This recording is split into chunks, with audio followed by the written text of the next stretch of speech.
That was really specific. I think he's talking to you. I'm better known as the fat Scott. All right, derailed already. Welcome. Just run through these opening slides real quick. We are a special interest group of the International Game Developers Association Twin Cities chapter. This is what we're doing tonight. Notably, we got some demos back, so you online, if you're there, I don't know, we'll try to show them. We'll tag them on the end here, and you'll get to see one person's view of what's going on in VR and hear a lot of shouting. Who's never been to one of our meetings? You been? A long time ago? Well, no, everybody else has been. I recognize y'all. So we have a safe event policy. If you have any issues, get in touch with the organizers or seek us out online or email or on Discord. And IGDA TC is all volunteer. There's our board. And in addition to the board, all the volunteers are also volunteer. So there's some of us in there. But they don't have names. We don't get names. There's this. Is my mouse in there? Look at that photo. Holy shit. That's amazing. It is. It's like Wolverine or something. It scares me every time I see it. If you got something you're interested in doing, if you got suggestions, just get in touch. If you want to help out on specific things or not specific things, we're always looking for more help. We've taken over every Wednesday, and here are the routine Wednesday night meetings. First Wednesday is Jam Night. That's our newest event, and that's just a working environment at Noble Robot. And the game dev meeting is our long running for decades. That's now moved to 2DHQ. Who's been to the new building in the past couple months? About half? Yeah, Nice. it's really cool. Yeah, I need to get over there. And there's places to park. And there's parking. Twin Cities Playtest, bring your in-progress game, video game, board game, in theory VR game, although I don't think that's happened yet. And then the best meeting, VR and HCI, you're at it right now. We have two special interest groups that don't get to be on a Wednesday. Women Games Gathering is the third Saturday, and Games.wave. We've all decided not to mock anybody that can't pronounce wave. And that's Hennepin Tech, which we all know now is in Eden Prairie. And that's on a Thursday. And our sponsors. So the best one right here, Rim 5. Yeah, let's hear from them. Need to make any VR content, talk to these guys. Noble Robot hosts a couple of our events, 3 of them actually. 2DHQ, our newest. And Hennepin Tech, Games.wave, that's how you pronounce that. The Nice Games Alliance is our not non-profit, the actual thing that I can't ever remember. Somebody told 501c, it's on the slide now. I still can't remember it. So if you've got any corporate people that you know that like to donate things, this is a way to get us some funding. We use it for events, we use it for web hosting, things like that. And plugs. I didn't see anybody sign up for a plug. Does anybody want to do an informal? Just talk to the group. Gone. We have some long-standing things. The Jam and Jam is an asset jam, so not making a game, but making anything, model, animation, shader, any kind of stuff. And that's the first weekend each month. So you can find people on the Discord that do that routinely. And nicegames.club is a cool podcast done by all locals. All right. We already said that. Nobody volunteered. Presentations. Hey, Matt, come on down. Yeah. Record time. As we go, if you have questions, just shout out, raise your hand, whatever. Yeah, speak up if you have a question. I'm cool with that. Cool. So my name is Matt Foreman, and I'm going to be presenting about my game VELOCIBLASTER today. And just do a quick intro for those who don't know me that well. I'm the founder of Space Age Interactive, my own game studio, and I'm a VR game developer and multiplayer engineer. I'm a solo dev, so I wear many hats. I do other things like game audio, a little bit of 3D modeling when I need something. I can kind of stumble my way through Blender. Game marketing, social media, I got to do it all. But I'm really passionate about multiplayer VR games in particular. And that's where I've kind of been spending my time for the past year and a half. And right now, I'm working on my game VELOCIBLASTER full-time. So, worked at a few different companies here in the cities, including REM 5 here. So, what the F is VELOCIBLASTER? Well, VELOCIBLASTER is a multiplayer VR game where you are a sentient raptor wielding high-tech blaster cannons. It is a multiplayer first-person shooter, player versus player, and it's got a deathmatch game mode with up to 16 players per server. Oh, and you can fly with rocket thrusters in outer space. So why? Why not?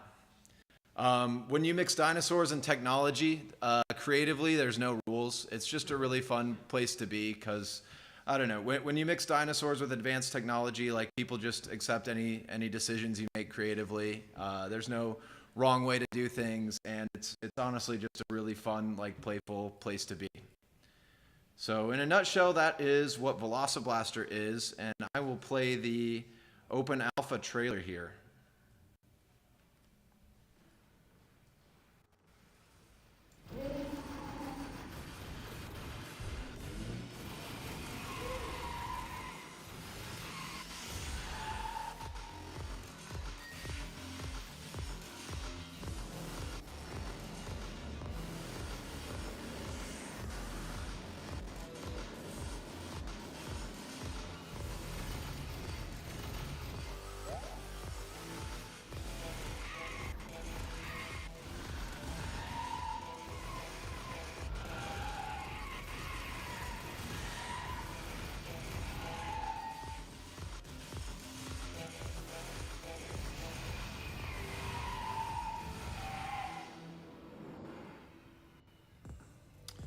Yeah, so just released it in open alpha recently. If you want to play it, you just need to join the Discord. It's velociblaster.com/discord. Yeah, there it is. And then you can just install it for free by visiting the Alpha Access channel. So the lore that I came up with behind the game, like the why are raptors flying in space with blaster cannons, VELOCIBLASTER exists in an alternate reality where millions of years ago, the fateful asteroid that killed the dinosaurs actually missed Earth. So then obviously, velociraptors evolved to become the sentient species on Earth. They evolved at a much faster rate than humans ever would and developed advanced technology. And they're even an interplanetary species, and now they enjoy battling it out with high-tech blaster cannons. So I've got a video about the mechanics of the game, if it will load here. Okay, I got a backup link just if that happened. Here, the creator of VELOCIBLASTER. I wanted to make a video telling you a little bit about the game. So VELOCIBLASTER is a multiplayer VR game where you are a sentient velociraptor wielding high-tech blaster cannons. You can also fly using rocket thrusters built into the sides of your cannons. Now in a natural resting position, you'll rise straight up since your rockets point down, and then you can take off and fly. And to fly forward, you just tilt your hands forward, which directs the rocket thrust back. To fly left, you just tilt your hands that way, or right, tilt your hands that way. It's really easy and super intuitive. In VELOCIBLASTER, your blaster cannons actually switch weapon modes. So when you pick up a weapon, for example, I would pick up this weapon, which was the pulse blaster. I can switch to it, and now I have the pulse blaster. So you can also use a different weapon per hand. So I'll switch to the ice blaster in this one, and now I'm shooting an ice shard-based weapon in this hand, and a rapid-fire pulse blaster in the other. So it's great if you're chasing after someone and defending yourself with this one and attacking up close with this one. You can really just form some different strategies in how you play the game based on the types of weapons you're using together. VELOCIBLASTER has a deathmatch game mode where players compete to get the most kills to win.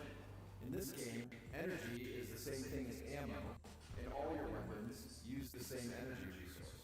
And we've got a mirror. I'll be releasing an open alpha version of this game soon, and all you need to do to get it for free is join our Discord. The invite link is velociblaster.com/discord. So be sure to join our Discord, and I will see you there. Later. Yeah, so that is just kind of like an intro video. It's like an overview of how the mechanics work in this game. It's a flying game, so it is somewhat intense, but anyone who's comfortable playing games like Gorilla Tag or Population 1, any game with, I might have to refresh the page here, one moment.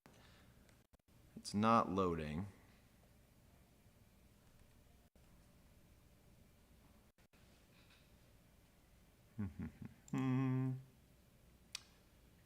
There we go. But yeah, what I was saying is that even though it's a flying game, anyone who's comfortable playing like Gorilla Tag or Animal Company or Population 1, any of these movement style games should be comfortable playing this game. The movement is physics-based, so and really I haven't gotten that many complaints of motion sickness even though it's flying. Obviously there are some people who will just never be comfortable with that, but this game is for an audience who is. And I think once you understand how the movement works and it's physics-based and you see where the rocket thrust is coming out of, your brain kind of knows what to expect with the flying motion, and that's why people usually don't get motion sick playing it. So I've also got some raw gameplay footage just to show you kind of how it actually looks when you're playing it. So multiplayer lobby, we're kind of queuing for a match to start. Got our scoreboard here. And I'm just going to skip around a little bit so you can get a taste of the gameplay. See if I can find a good spot here. There we go. I think one of the Zacks is in this playtest as well.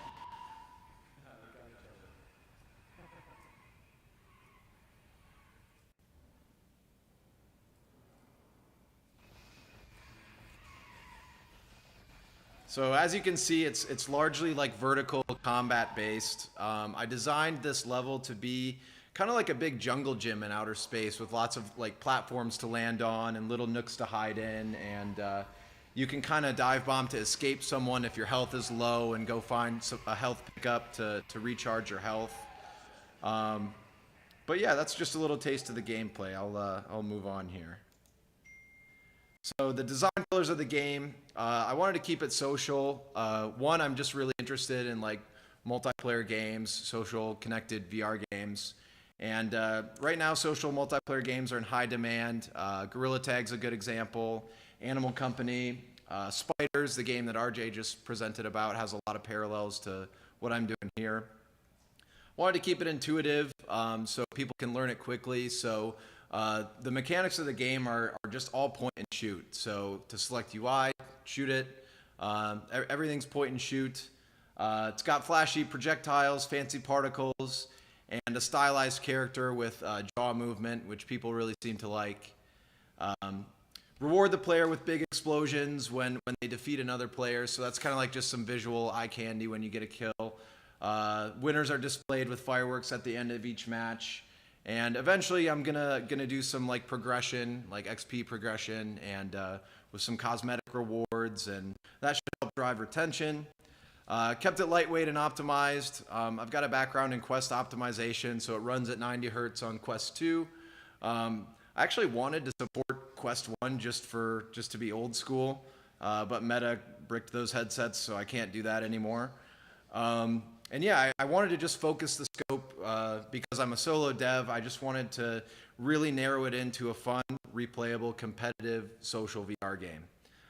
So this gives me a roadmap that's just kind of achievable as a one-person team, but I'll eventually be adding some team members as well. So I'll go over the tech I used to actually build this. So I'm using Unity, and it's going to launch on Quest, any of the Quest headsets, and PC VR, Steam. So I might do Pico at some point. I might do PlayStation VR 2, but not in the near term.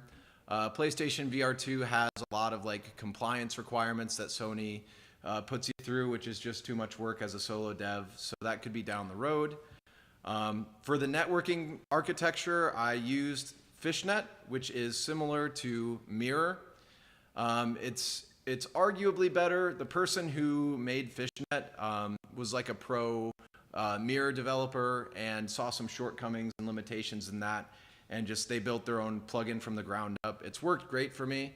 Haven't really had any issues with it. Support in the Discord is really good. So if you're in the market for a new networking plugin and you want to try something other than Photon, I'd recommend giving Fishnet a try.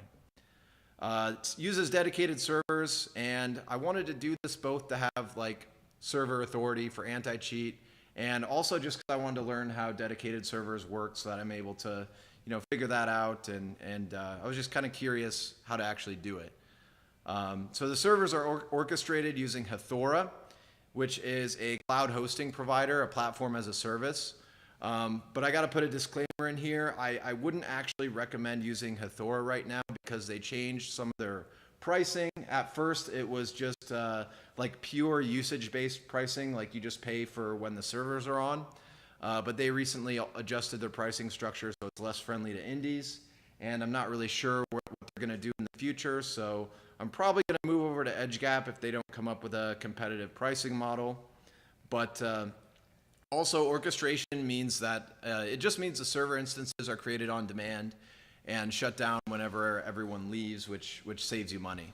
So it's not just running servers when no one's online.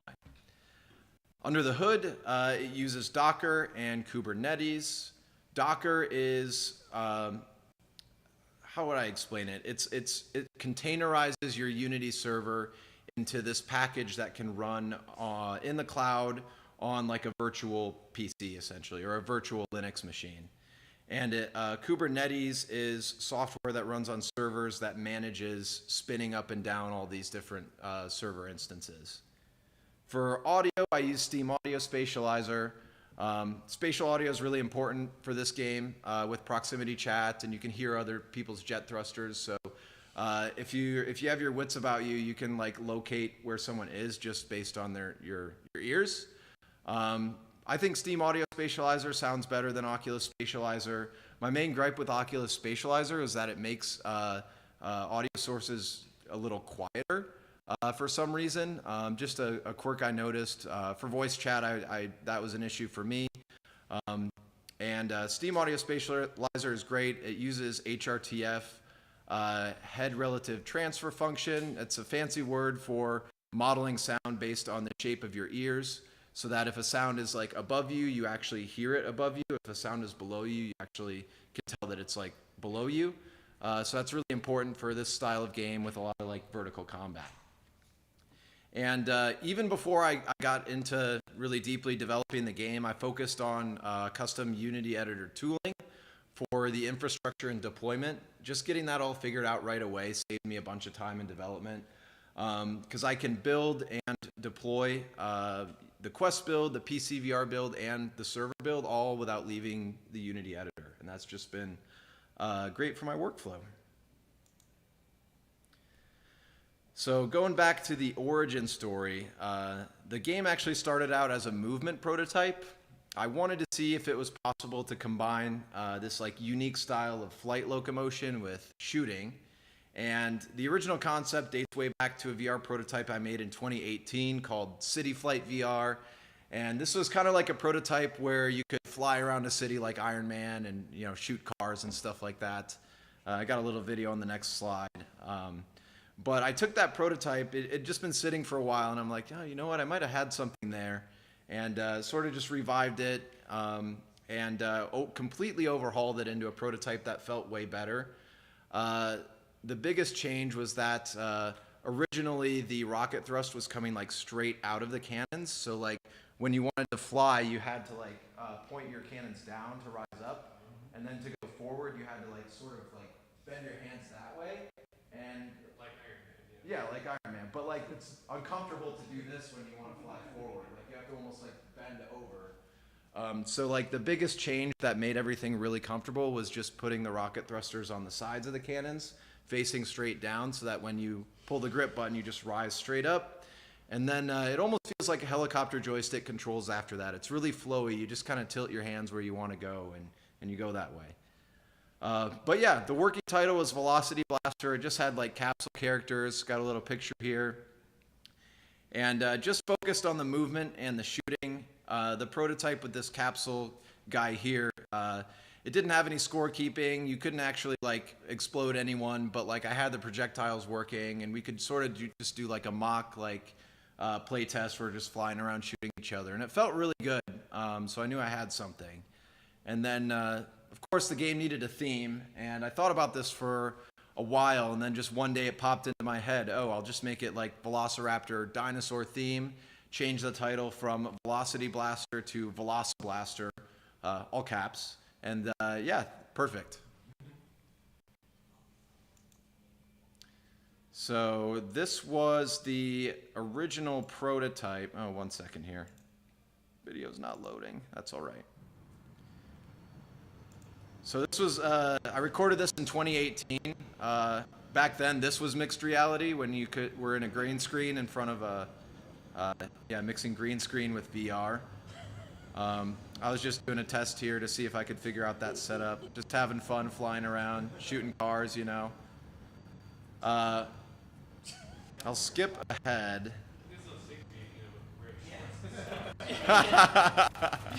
Just as Iron Man would, yeah. Yeah, but it was a cool prototype, you know. I even had like paint guns in here. I was just trying stuff, you know. And Literally shooting stuff at the wall and seeing what stuck. yeah, exactly, literally. But oh yeah, I think I do a Sonic move here. Oh yeah, there we go.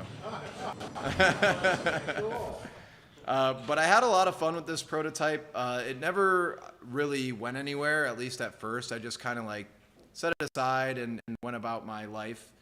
But eventually sort of rehashed it into what VELOCIBLASTER is today. Just sort of taking those flying mechanics and like further refining it into something that actually like felt good for gameplay.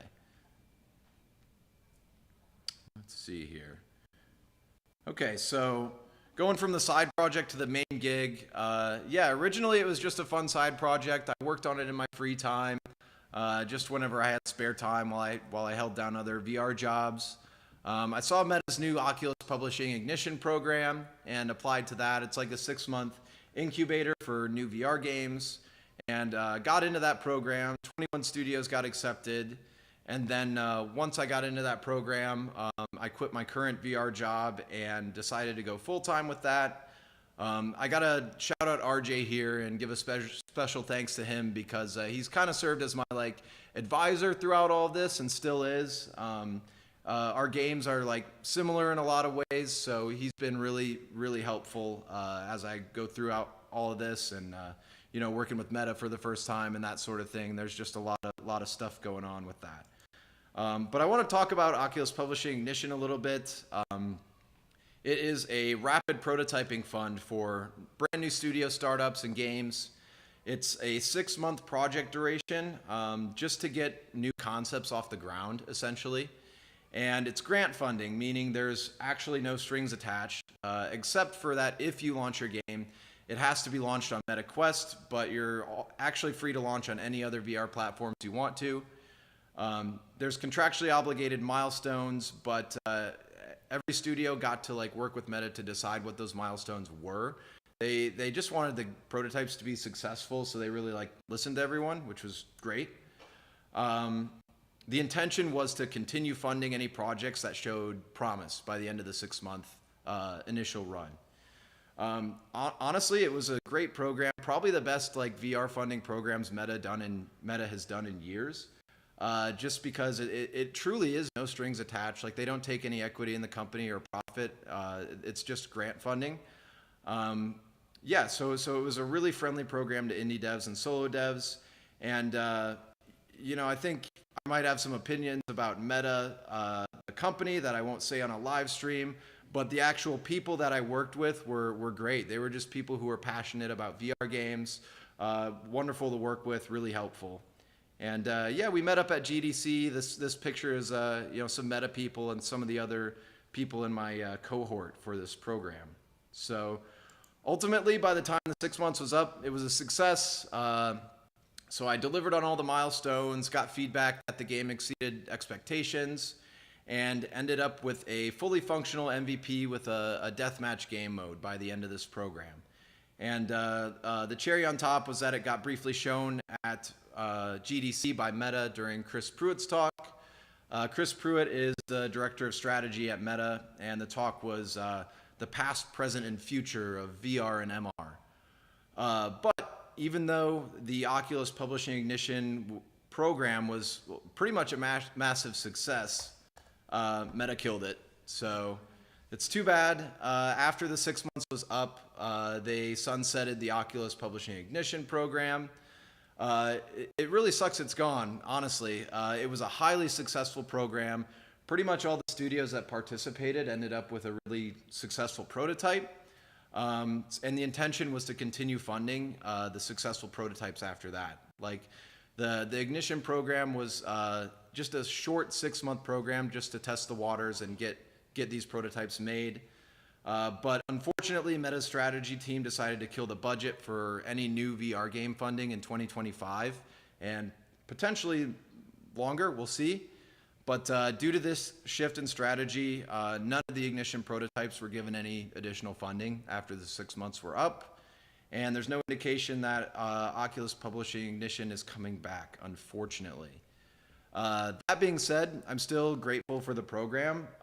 It's pretty unheard of to get a little bit of funding, like no strings attached. Yeah. When did you say it shut down? It would have been about a month and a half ago after the last team finished this. Yeah.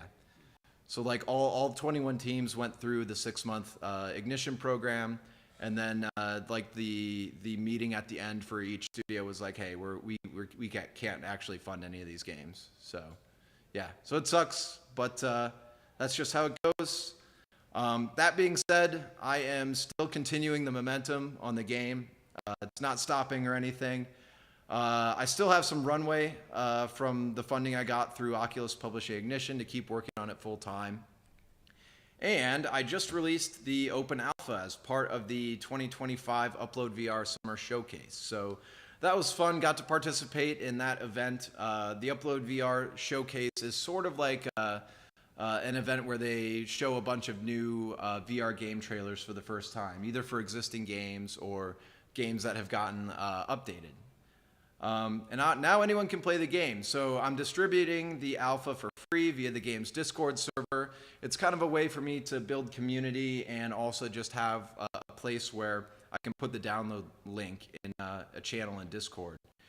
And at this point, I'm running regular alpha playtest events. Had the second one last night, and it's been going really well. I'm just kind of collecting feedback from the community and feeling out what works and what doesn't. We're already getting the game balanced a little bit in terms of like the weapons and energy and things like that. And yeah, soon I'll be hiring a part-time level designer as well, just to help in his spare time. Keenan actually works at Rem 5. So that will be a lot of fun.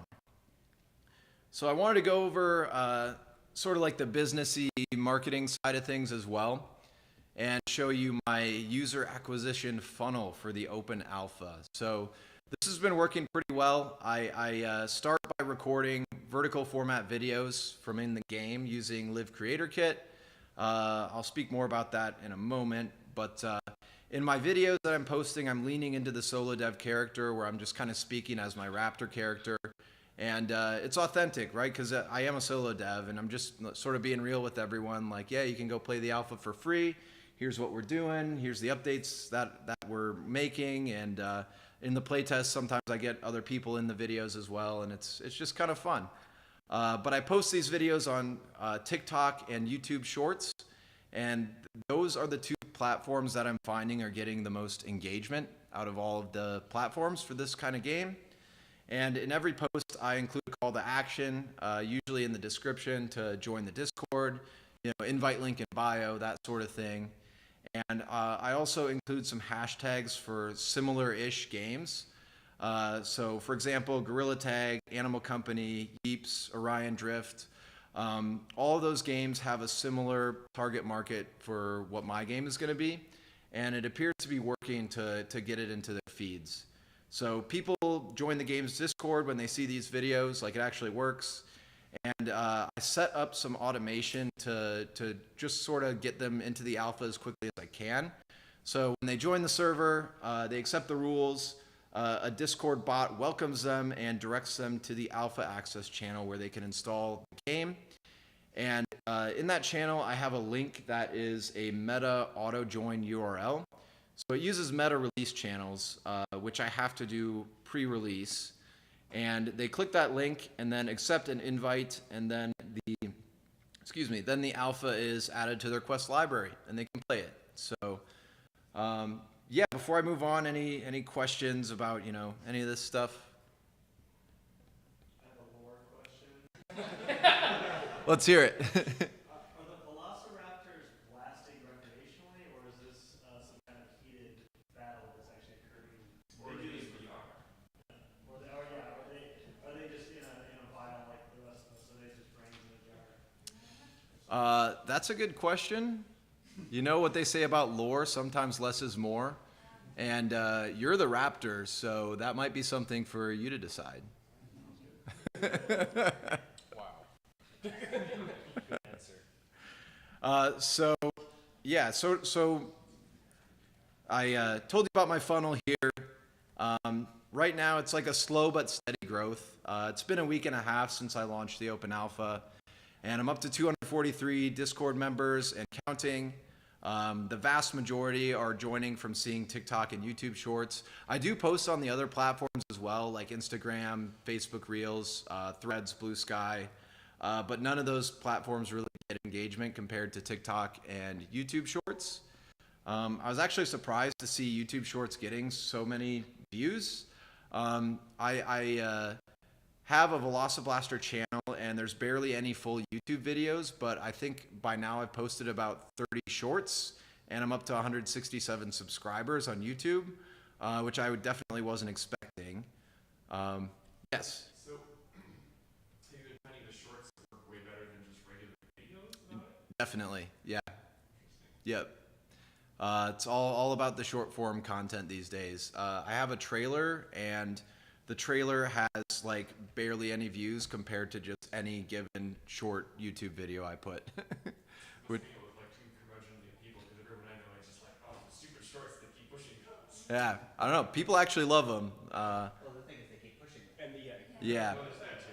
yeah. So that's been working really well. I guess I can give a quick editing tip on like how I'm making these videos, but like, or maybe I have that in my next slide. But anyway, I actually usually edit the videos on TikTok because they have like auto captions, which you should do on any of your short format videos because people often like browse those when they have their phone volume off. They could be in public or around other people. Yeah. As a TikTok neophyte, when they do auto captions, are they baked into the encoded video, or is this something they overlay? So like if you dump that out and take it somewhere else, is it in the video? Does that Yeah. make sense? Yeah, great question. It actually does get encoded into the video. So what I do is I edit the video in TikTok's editor, and it actually works really well. And I do the auto-generated captions. It only takes a second, and then you go through and like edit any mistakes. Like I always got to correct the name of my game because it doesn't know how to spell that. But then after you post it, you can download the video without any watermark, no TikTok watermark at all. And then I just take that video, post it on all the other platforms, YouTube Shorts, Instagram Reels, Facebook Reels, everything else. So that workflow has ultimately worked really well for me, and I recommend it if you're doing anything similar. Yeah. Just so far, have you noticed anything in common of the videos that are doing better than others? The lore videos where I'm sort of explaining things tend to do really well. They get like double the views of my regular ones. Also, when I explained the flight mechanics, I did 2 videos about that, 2 different videos, kind of covering the same thing, honestly.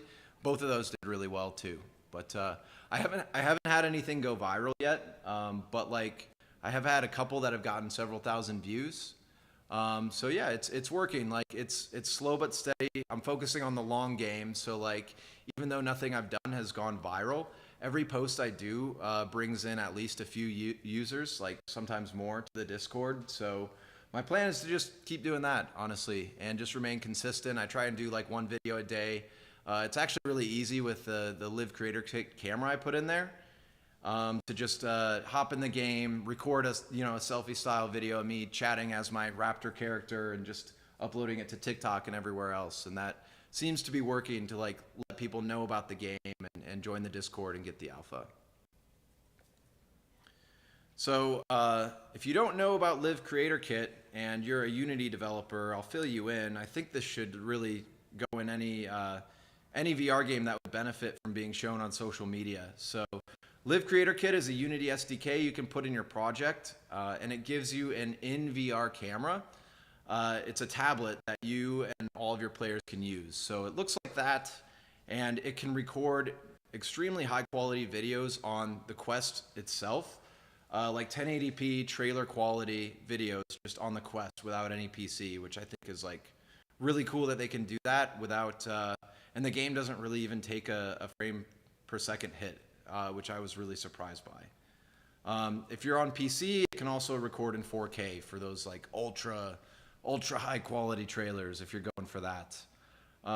It's usually straightforward to implement. I think RJ said he had it working in a day. For me, it was more complicated because I designed all of my user interaction around pointing and shooting, which doesn't really work well with a tablet when your hands are just giant blasters.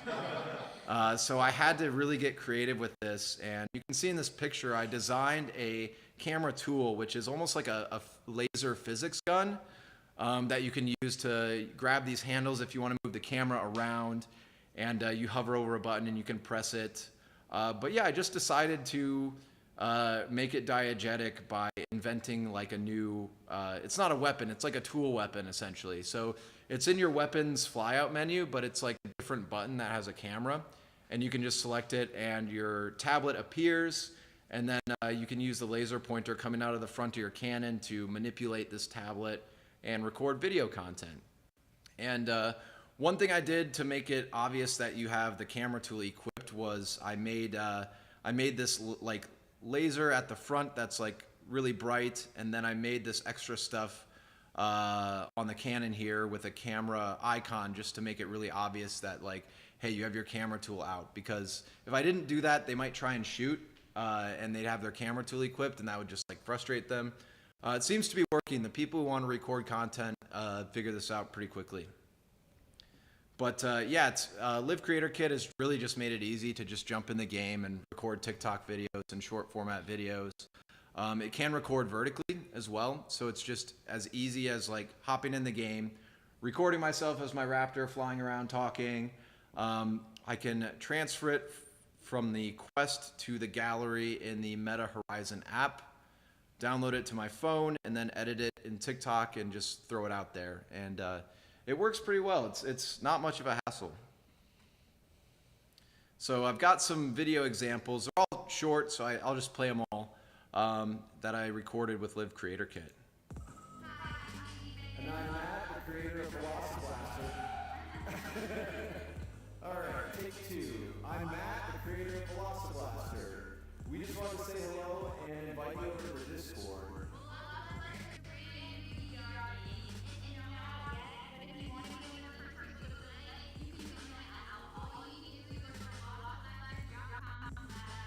That's right, one more time at velociblaster.com/Discord is the invite link. If you join, you can be one of the very first to play the alpha.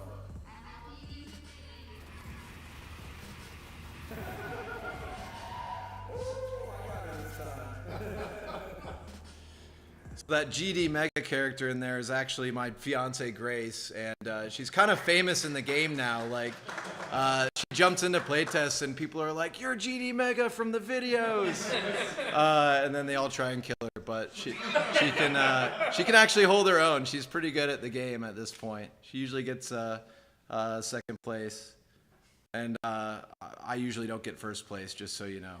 It's some kid who just kicks my ass. Here's another video. I also like using it for developer updates, things like this.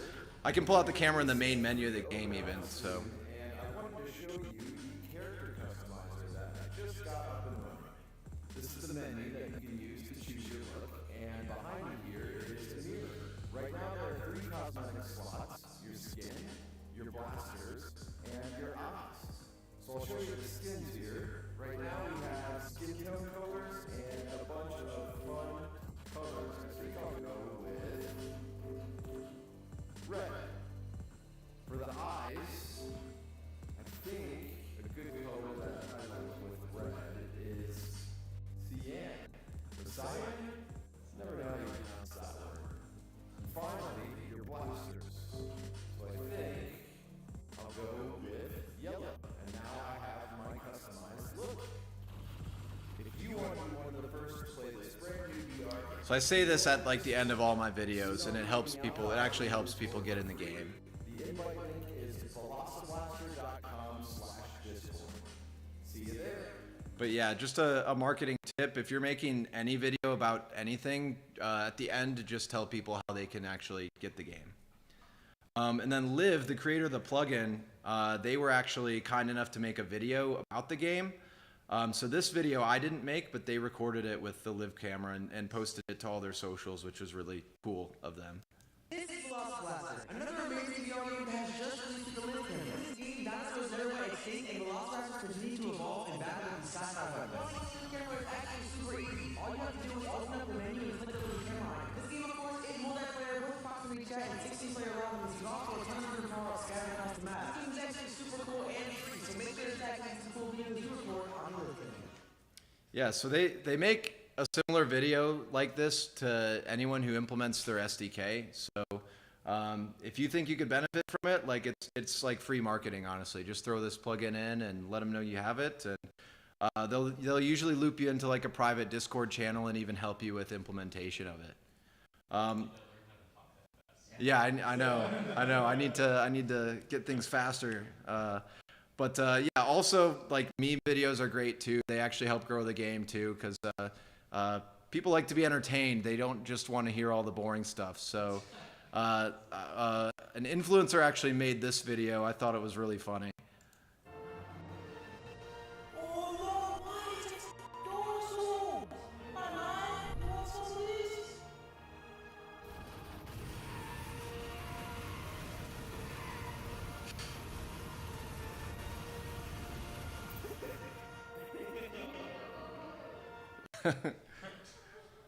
So that was fun. I was nice enough to participate in that and just get annihilated. It was fun. This one, a user mentioned like, "Hey, why are the doors fake in this game?" And so we just decided to make a video about it. Nobody's gonna know. Nobody's gonna know. They're gonna know. How would they know?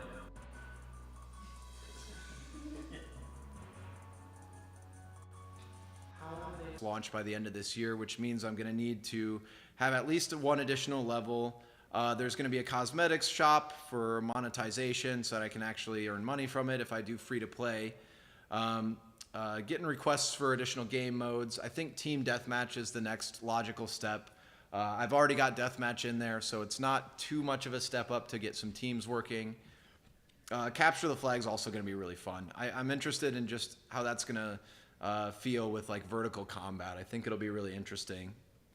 Got to get progression in there and XP system so people can level up and like reward them with cosmetic items, and just some other features based on community feedback. I've gotten a lot of really good like feedback already.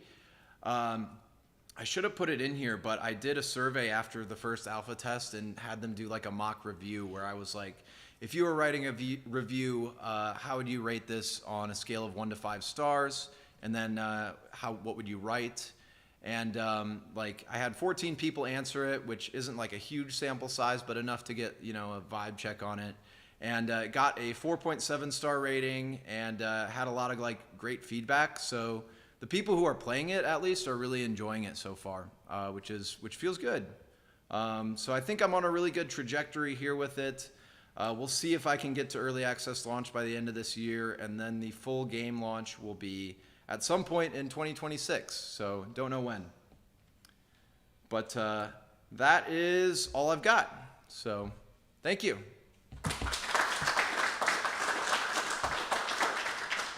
And yeah, I can answer any questions now before we get into demos. Trent. Yeah, I'm just curious, like, you mentioned it's server authoritative, some of it is, but what is not? Like, is there stuff that is client authoritative, like the movement or the shooting? Yeah. So with it being a VR game, there are certain things you have to do client authoritative, like the movement of the player. You have to use client authority for that, otherwise there's issues with it wouldn't feel responsive. Yeah, so that's one thing.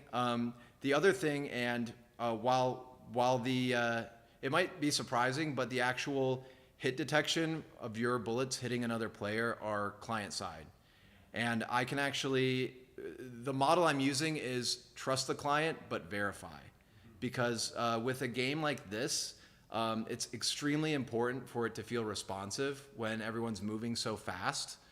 And a huge aspect of the game that I probably didn't mention earlier is that all the projectiles in the game have travel time. They're not instant hit, they're not hit scan. And like on purpose, they have travel time so that an aspect of the game is like leading your opponent when they're flying. So it's sort of like a seal curve. You get a feel for the weapons and you see someone flying a certain speed and you have to like try and lead them a little bit to actually hit them. And really the only way to make that work was to do client-side hit detection for the bullets. But there are ways for me, and I've implemented some of them already, to do an anti-cheat by the server can sort of like retroactively see if the player actually fired that bullet, or if they're on the other side of the map but like the bullet appeared here. So there are ways to do like client authority for responsiveness, but still having the server like check. And if cheating ever does become a big issue, one thing that you can do, and that a lot of other studios have done, is that you like quietly build in a cheat detection for a specific cheat, and you build a list of users who have been cheating, and then you roll out a ban wave like a month later. So that just kind of collects everyone who's cheating and you can ban them. So I don't know, hopefully it won't get to that. Cheating's less common in VR games, but we'll see. Yes? Consider doing some sort of Mario Kart-esque race mode where everyone's going to try to go around a track while shooting. Yeah. Zach's actually brought this up before, I think. Like a ring race would be really cool. So once I get like the game modes that people would expect, you know, like capture the flag and team deathmatch, like I want to do something like that. Because the flying locomotion is like a really unique part of the game. I don't know of any VR games that have done it yet, but one thing that you could do is like a ring race where you have to like fly through a bunch of rings in like a sort of a racetrack course, and like there could be power-ups that give you like a speed boost, kind of like Mario Kart, you know, and maybe power-ups that give you an item to like shock someone and so they go slow for a little bit or something like that. So Last person from the ring blows up. yeah, nice. That's a good idea. But yeah, there are like other game modes here that I think that I'd love to experiment with someday, just to like share a random one. I think a music battle would be awesome, where it sort of has a beat map like Beat Saber, and all of the weapons fire coming out of your blasters are they happen in sync with the music, and like different weapons for different notes and things like that. And as long as you're holding the triggers down, your weapons would auto shoot. You'd still have to aim and try and hit people, but I think it would be a really cool, like action-packed way to do a battle. So like, we'll see if I can get there. I have to get all these, you know, the regular game modes in first. But I think there's like a lot of unique places this like could eventually go. It's just a lot as one person right now. Yeah.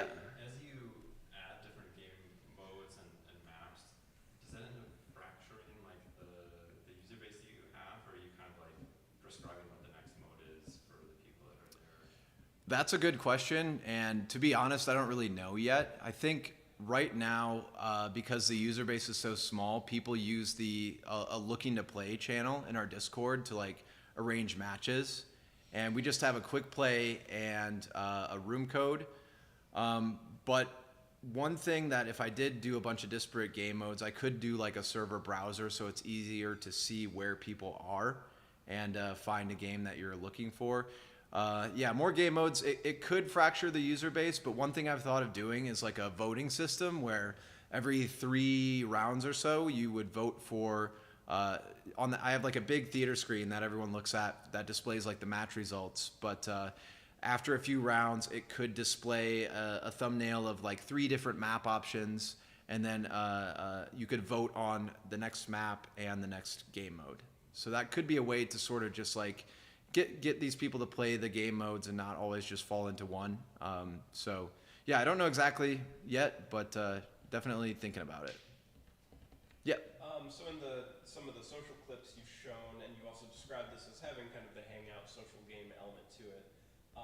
As it works in the game today, do players join in and then they're in kind of a freeform hub experience and then they choose to start a deathmatch round, or how's that set up? No, that is a great question. Right now, it does just throw you into a deathmatch game loop. Sometimes people hang out there, but it's like someone yelling, "Stop shooting!" I do want to do like a hangout game mode. That'll actually probably be up next as well, just so people can join like a hub world. Another thing that a lot of games are doing, and I think what RJ has done in his games, is when you load the game, like the main menu essentially is like a multiplayer hub, and you would see other people there when you just boot up the game, which might be a little jarring. Like if I did that, I could give an option to like not join a multiplayer hangout, but like I think just having the main menu turn into like a multiplayer like lobby area would be really cool for this game. So I might try that if it's not too complicated. Yes. Two-part question. Every time you play one of your videos, I'm just struck by how kind of charming the motion is of the human-sized body and then the velociraptor flappy head like South Park Canadians. I don't know if it's a pivot point of the jaw or what, but did you luck into that, or did it like have some iteration, and where did the art come from for the current model? Yeah, no, that's a good question. I'll just play this so you can see. So I got the Raptor character off the Unity Asset Store, actually, but it was a lower poly model than what this is. So I took it into Blender, and like I mentioned, I can like hack together what I need to if I have to. So I sort of like took this asset from the Unity Asset Store. It was a really old FBX model. Like the current version of Blender wouldn't even import it. So I had to like run it through like some online converter, and eventually got it in Blender. I subdivided it to like give it more polygons because it just looked like way too low poly at first. And it came with, it was rigged, so it had bones, and it had a bone for the jaw to open and close. And I took that, chopped off the raptor's head, and turned the talking into a blend shape. So it just has a fully open mouth blend shape, and fully closed is like the default rest pose. And then I am reading the microphone input and just reading those samples in Unity with my own script, and then the jaw gets flapped using the blend shape. Yeah, it's called jaw flap, if that's like the term people use. But yeah. Did you have to iterate much on just the positioning and the scale and relative to the human tracking? It wasn't too bad. I don't have the blasters connected to the body, and so it actually wasn't too bad. I don't have to mess with any IK with this, which both save time and like less CPU. And it tends to work for any body size, whether it's a kid or an adult. And I didn't have to do any like, some games do like height adjustments where you look at something and it like reads your height. With this, it just like works as is because there's no legs. I did think about like getting like a character artist to like do a full bodied like raptor. But I talked with like a bunch of like peers and like meta people, and like I'm just like, okay, is this raptor I hacked together? Is this like production ready? And they were like, yeah, just don't bother. Like it's fine. People will like it, and like yeah, it ended up working. Yeah, I think it like brings a certain like, you know, style to the game as well. You definitely need the jaw flapping in the starting menu. On the mirror, I was super excited, and then my mouth didn't move. I was immediately disappointed. Yeah, yep. Back to myself. You can stare at yourself in the Question. mirror. Yeah, what's up? The first cosmetic you're gonna add on, what is it? The answer is custom teeth. SpongeBob and a gold grill you can have. That's a great idea. Cause current No claim to the video. Mohawk would be sweet. Yeah. Feather Raptor, no, that's another cool one. Yeah, definitely open to suggestions on the cosmetics. I still have to like figure out exactly what I'm doing there, because right now you can kind of see it. I have, oops, that just made the slide go. I have your skin, your eyes, and your blasters, and initially it just kind of swaps the color, but it can swap out different materials to like completely replace the texture. I also have it set up to do hats and outfits. A hat is just, you know, something attached to the head. Outfit, something attached to the torso. I'll probably add another slot for accessories, so we can do things like sunglasses and your SpongeBob teeth. Yeah, so, but yeah, open to ideas. Another cosmetic I might do is trails, because there's a trail when you fly, and that's really helpful just to sort of see where someone is going and to be able to like gauge how fast they're moving, so you can lead them when you're firing at them. But I think custom trails would be really cool. Like I said, dinosaurs, technology, no rules. Give people a Nyan Cat trail for all I care, you know. Like decals or something, stickers on your blasters, like is it nice and Yeah, yep. So like the blasters, I designed them specifically to have like a lot of surface area, so that way they're very like reskinnable. Yeah.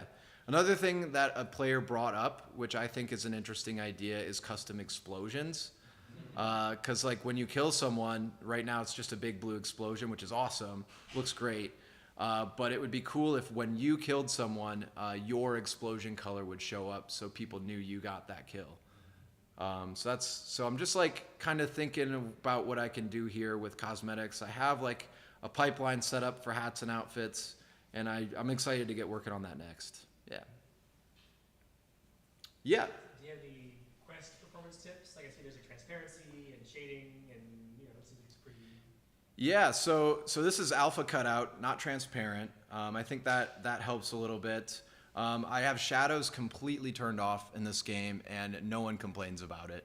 I think it's totally fine. I think a lot of people, they feel like they can't live without shadows in their game. I'm rolling without shadows. That saves a lot of GPU performance, and it works really well, and like no one's complained about it. Yeah, exactly.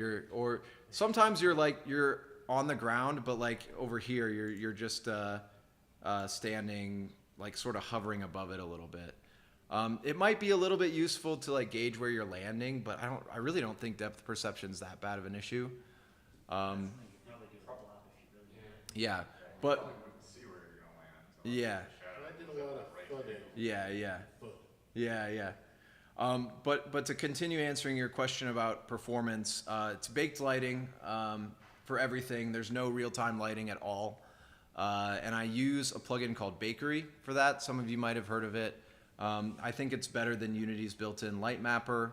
I know they're doing some new lighting stuff in Unity 6, but I'm not on Unity 6 for this game. I'm on Unity 2022.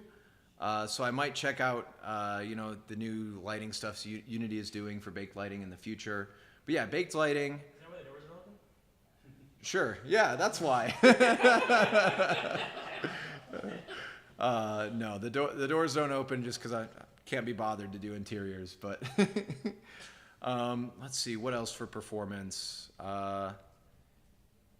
Yeah, I think just being careful about combining, about your draw calls. So the way to reduce draw calls is to combine models and materials together.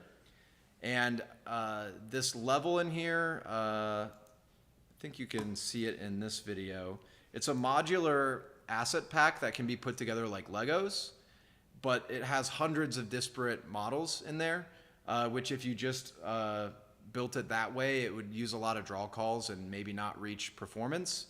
But I used a program called Mesh Combine Studio, which sort of you can point it at all these modular pieces of your level, and it combines them all together, so it's just like one draw call or a few. It can do it into cells as well. So yeah. So, but yeah, performance in general. Make sure you're like under 500,000 polygons. Get under 200 draw calls if you can. Turn off shadows. Do baked lighting. The draw calls, like I've always heard that when you Google like, how to make things more performant, it's always draw calls, but that's like never been my problem. It seems like, is it like, because it's a CPU thing, right? It's just your CPU just can't queue up all those draw calls, but if, like GPU wise, it's the same either way, or is it? I think I would have to defer to some of the GPU programmers in this room if anyone knows about that more than I do. But Kind of another metric. I don't know. yeah, This is one of those, it depends so incredibly much on the hardware. Sometimes the fact that they are separate draw calls does introduce overhead, but as always, profile it and you'll find out. yeah. Because I guess like several times I've like gotten like really hardcore, got from like 2,000 draw calls to like 40, and it's the same FPS. So a lot of that also has to do with shader complexity. So if your shader that you're using is complicated, it's still doing a set amount of like processing per pixel. So one thing you can do, a lot of the times you just use Unity's lit shader just because that's the easiest thing to do. You can actually use shader graph to reproduce exactly what the lit shader is doing without all the extra clutter, and it will run faster. So you can like reduce shader complexity as well to like increase performance. Yeah. Any other questions? Yes. I was just wondering, was it a lot of work, kind of refining, and it seems like over years the flying mechanics you develop? It's just kind of crazy to me that like you would think like around here, I'd say you fly around and like it's really like I can only think of one thing I've ever flown in other than this. And I'm like a human. There's like drone things, but like I don't know. Did you have like inspirations? Did you see other people doing it? Is it just really hard? I guess it's just something that I like enjoy doing if I could in VR. I wanted to see if I could like fly around in a way that is comfortable. And I like Iron Man, so like that was my original inspiration for like the 2018 prototype. But then I was like, okay, like looking back, I think I could actually like gamify this flying mechanic, and I just sort of spun up this prototype and was like, okay, how can I make it more comfortable? And all it really took was just rotating the thrust from pointing out to down, and then you just gently lift off and can just go where you want to go. So before I got into any like the game mode stuff, I just focused on the movement and just got that feeling really well. I really haven't tuned it much since I got that dialed in maybe like a year ago. It seems to like work well with everyone. I've gotten feedback that it feels really good. But yeah, it actually isn't too much like work to pull it off. You're just adding force to a rigid body from two controllers. So yeah. Do you go twice as fast, both of them on? In the same Yep. direction? Yeah, it's cool. Yeah, you do. And there's a max velocity cap just so people can't just, If you want to make yourself sick, you can do this and spin.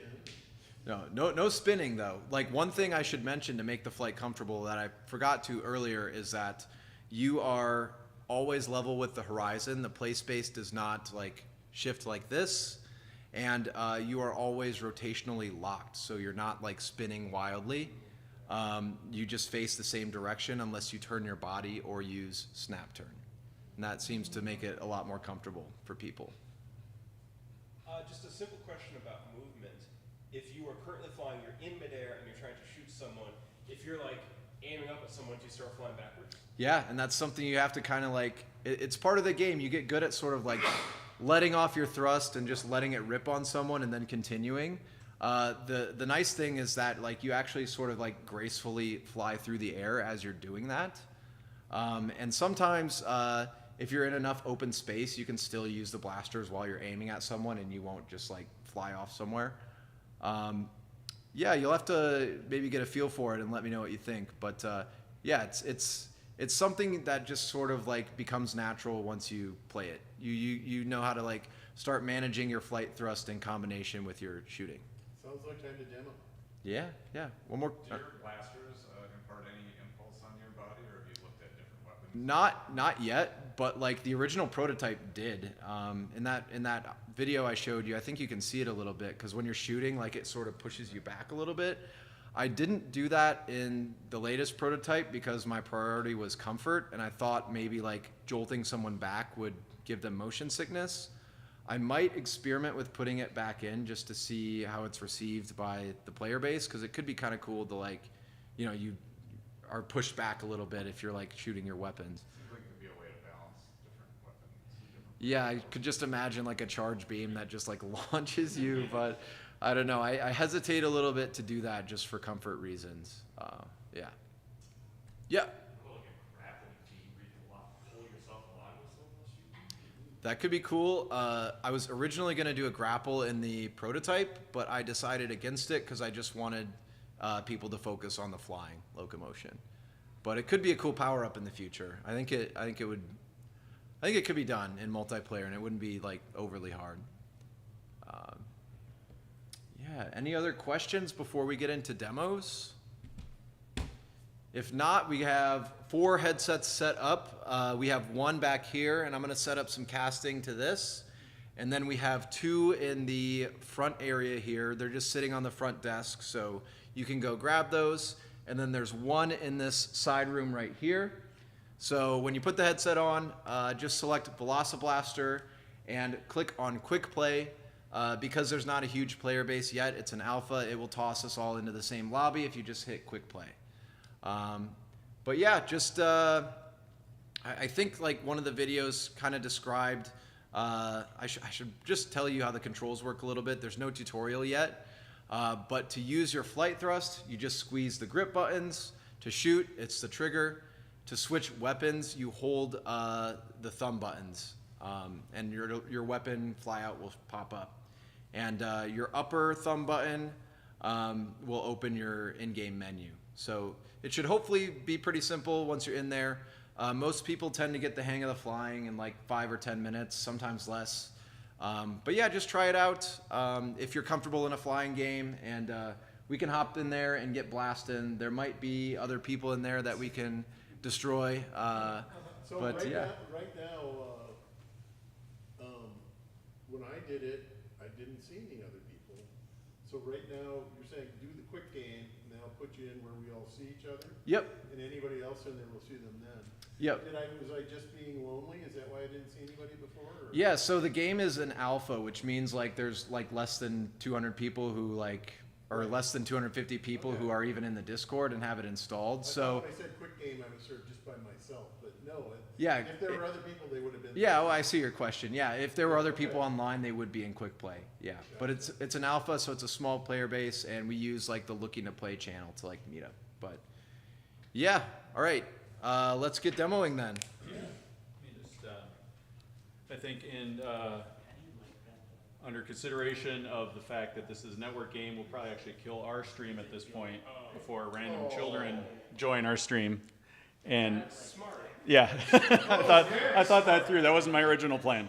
But one of the headsets will be mirrored to these TVs. So if you just want to watch, maybe we'll have Matt run the headset that we're mirroring for the first round. So do we have any users out there that might have headsets that are going to join us? How many people are on if you're in the stream, get in the Discord and meet up with us. But it's about 8:15 on the clock. We'll probably do this till like 8:45 or so, and then the tradition is to walk across the sidewalk to the yard house. And before we do that, while everybody's still holding still, put your hands up if you want to go over there in a half hour. And hold still now. 1, 2, 3, 6, 7, 8, 9, 10, 11, 12. So I counted 12. Let's say 12. We can always pull chairs over. But it's a wrap for the stream. Thanks for watching.